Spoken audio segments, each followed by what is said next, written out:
জগদ্ধাত্রী পূজার কমিটি আছে, এদেরও 21 সালে বাধা দিয়েছিল। এরা সব বাধাকে হটিয়ে দিয়ে আজকে এই জেলার সর্ববৃহৎ জগদ্ধাত্রী পূজা করে লক্ষ লক্ষ মানুষ আছে। আমি ভাইদের বলে গেলাম আমি আছি, আপনারা এই অনুষ্ঠান আরো বাড়াবেন। আমার সময়, শ্রম, ভালোবাসা সবকিছু পাবেন। অত সহজে মেদিনীপুরের লোক মাথা নত করে না।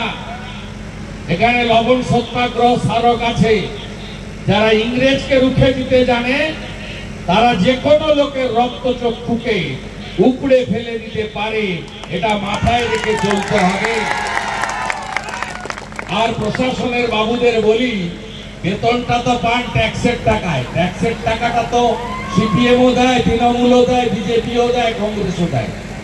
ট্যাক্স তো শুধু কোনো একটা রাজনৈতিক দল দেয় না, জনগণ দেয়। মাসে যে বেতনটা নিয়ে যান, বড় বড় বেতন, এটা জনগণের ট্যাক্সের টাকায়। জনগণের স্বাভাবিক কাজে হস্তক্ষেপ করবেন না। হস্তক্ষেপ করলে এই জেলা তাম্রলিপ্ত জাতীয় সরকার তৈরি করেছিল, এটা মা মাতঙ্গিনী হাজরার জেলা। এই জেলায় সতীশ বাবু ৪৭-এ নয় ৪২-এ সরকার তৈরি করেছিল। এই জেলা সব সময় মাথা উঁচু করে রাখে।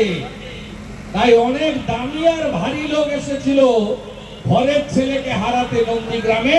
ওই দামি আর ভারী লোককে বললো টাটা বাই বাই, ঘরের ছেলে ঘরে থাকবে, আপনি বহিরাগত, আপনি যান।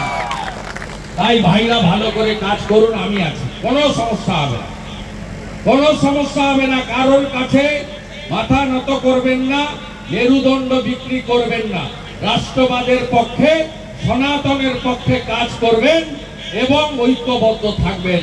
আমি আপনাদের বন্ধু, আপনাদের সঙ্গে থাকবো এবং আমরা আপনাদের সঙ্গে থাকবো।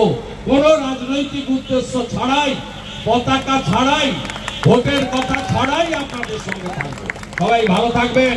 ভারত মাতা কি জয়, ভারত মাতা কি জয়।